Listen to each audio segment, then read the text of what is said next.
আসসালামু আলাইকুম। আমি দিল মাহমুদ আফরোজা। কেমন আছেন সবাই? আজকে রান্না করব অনেক কিছুই, কিন্তু মাসকলাই ডাউলটা ভেজে নিব, সেটাও রান্না করব। দেখতে থাকুন, সঙ্গে থাকুন। একটু ভেজে নিলে কাঁচা যে গন্ধটা ওটা আর থাকবে না, ওই স্মেলটা থাকবে না, কারণ খেতে অনেক ভালো লাগবে। একটু হালকা করে ভেজে নিব।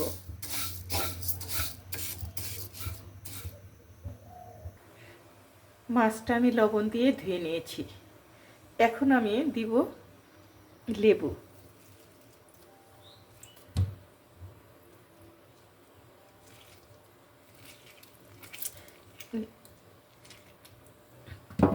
লেবুর রসে মাছের ফ্লেভার সুন্দর আসে। তারপর মাছটাকে শক্ত রাখে, মাছটা ভেঙে যায় না। তারপরে মাছের যে গন্ধটা থাকে ওটা কখনোই আর থাকবে না। চারটা কাজ করে লেবু। আমি সবগুলো রান্না করব না, মাছটা অনেক বড় ছিল, 6.5 কেজি ছিল। সেই জন্যে আমি তো মানুষ একদম অল্প অল্প করে করতে হয়।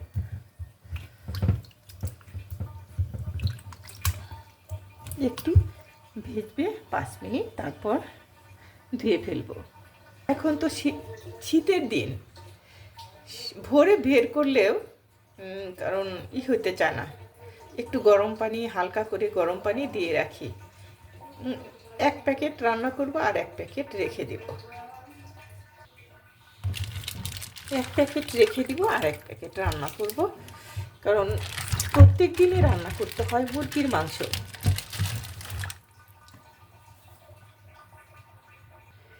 জিপার ব্যাগ ইউজ করলে ভিতরে বরফ হয় না, এটা সুবিধা।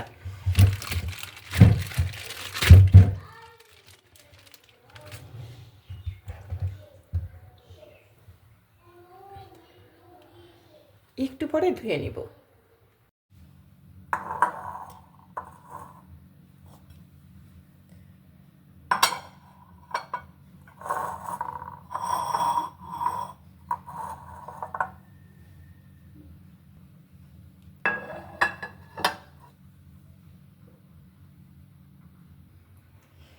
সকালবেলায় আমরা যদি এগুলো না করে রাত্রে করে রাখি, আমি সব কিছু রাত্রে করে রাখি, কারণ আমার বেশি কাজ করতে হয়। দুপুরবেলা রান্না অনেক করতে হয়, মাছ মাংস প্রত্যেক দিনই, ডিম সবজি, এগুলো নিজে করতে করতে ক্লান্ত হয়ে পড়ি।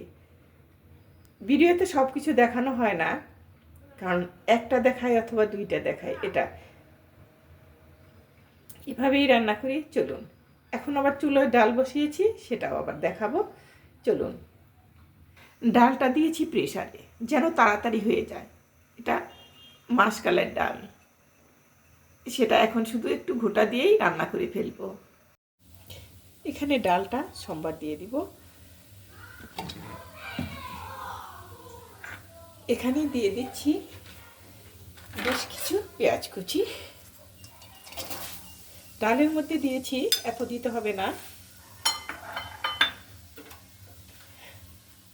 এখানে দিয়ে দিচ্ছি রসুন কুচি, রসুনটা একটু বেশি দিতে হবে।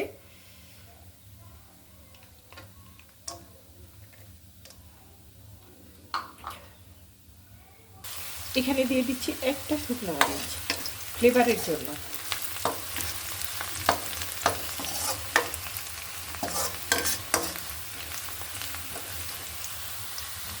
এখানে দেওয়া হচ্ছে আস্ত জিরা, জিরাটাও ফ্লেভারটা ভালো আসবে।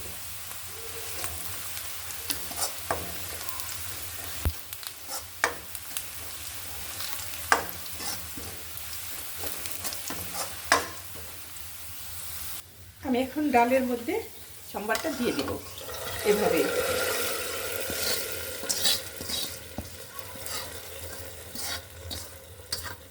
ডালটা আমার হয়ে গেল রান্না,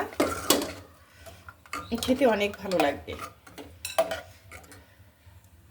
শাকটা সম্বার দিয়ে ফেলছি।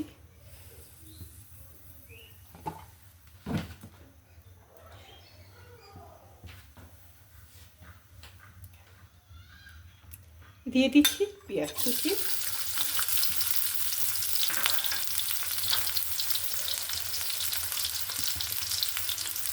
রসুন কুচি।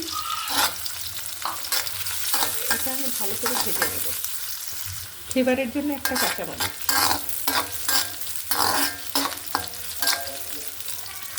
পেঁয়াজ ভাজাটা হয়ে গেছে, এখানে দিয়ে দিচ্ছি শাক।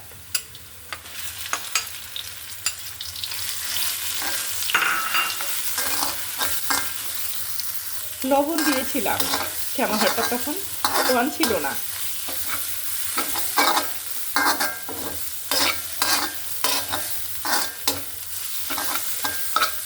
দারুণ স্মেল আসছে। শাক আমার প্রত্যেক দিনই রান্না করতে হয়, ভালো লাগে না। আমি এখন মাছ ভাজি করব। এখানে দিয়ে দিচ্ছি শুকনো মরিচ 1 চামচ, হলুদ গুঁড়ো 1 চামচ, ধনে গুঁড়ো 1/2 চামচের কম, জিরে গুঁড়ো 1/2 চামচ। এখানে দিয়ে দিচ্ছি স্বাদ মতো লবণ। মাছটা আমি মেখে নিচ্ছি। একটু মশলা বেশি দেওয়া হচ্ছে, এই জন্যেই মাছটা অনেক বড় ছিল। এত বড় সেটা কি বলবো, 6.5 কেজি ছিল। আবারও বলে ফেললাম, সেই জন্যে মশলা একটু বেশি দিলাম, কারণ ভালো লাগবে খেতে। একটু ঝাল ঝাল, একটু পরিমাণ মতো লবণ, এগুলো সমানভাবে মিলে গেলে খেতে ভালো লাগে। সমান সমান হলে ঝাল লবণ সব কিছুই। চলুন চুলায় যাই, এখন ভাজি করব।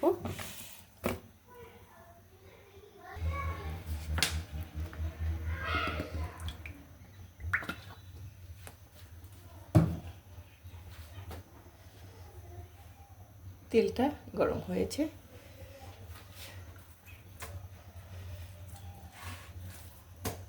খুব গরম করে দেওয়া যাবে না, তাহলে পুড়ে যাবে। একটু সময় নিয়ে ভাজতে হবে।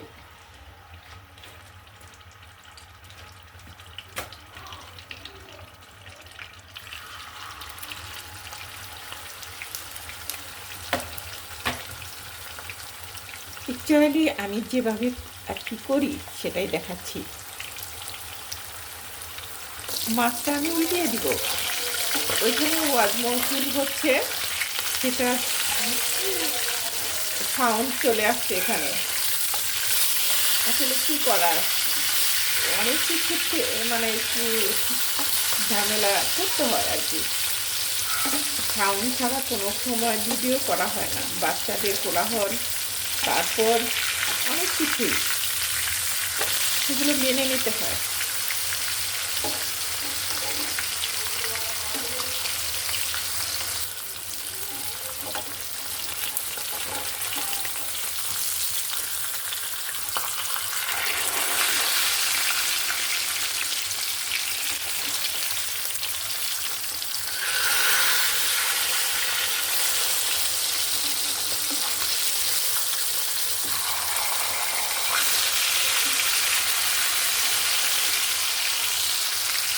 মাছ ভাজাটা আমার হয়ে গেছে। করলা ভাজিটা যখন হয়ে যায় তখন সুন্দর একটা স্মেল চলে আসে, অন্যরকম। দিতে হলে কি হবে, কিন্তু ফ্লেভারটা অনেক মিষ্টি মিষ্টি। আমি অনেক পছন্দ করি এটা। শক্ত মাছ দিয়ে রান্না করলে, ট্যাংরা, তারপর হলো চিংড়ি মাছ, এ ধরনের মাছ দিয়ে ভুনা করলে অথবা রান্না করলে খুবই ভালো লাগে। আর করলা তো সবসময়ই সবার কাছে প্রিয় না, অনেকেই পছন্দ করে না। অনেকে বলে লবণ দিয়ে ভালোভাবে ভিজিয়ে রেখে চেটকিয়ে, মানে এরকম। এটা কিন্তু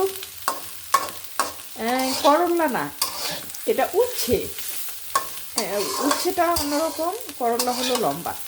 তবে এটা প্রত্যেক দিনই ভাজা হয়, কিন্তু দেখানো হয় না কোনো আইটেম। মানে কি বলবো, আমি বলেছিলাম কপি রান্না করে দেখাবো, সেটা সম্ভব নয়। আমরা এক জায়গায় ঘুরতে যাচ্ছি, এই মুহূর্তে রান্না টান্না শেষ, কিন্তু খাবো না। এখন আমরা চলে যাব ঘুরতে। ড্রাইভার এসে বসে রয়েছে। হয়ে গেছে আমার করলা ভাজি, উচ্ছে ভাজি। রান্না করে শেষ প্রান্তে চলে এসেছি। Thanks for watching. Allah Hafiz.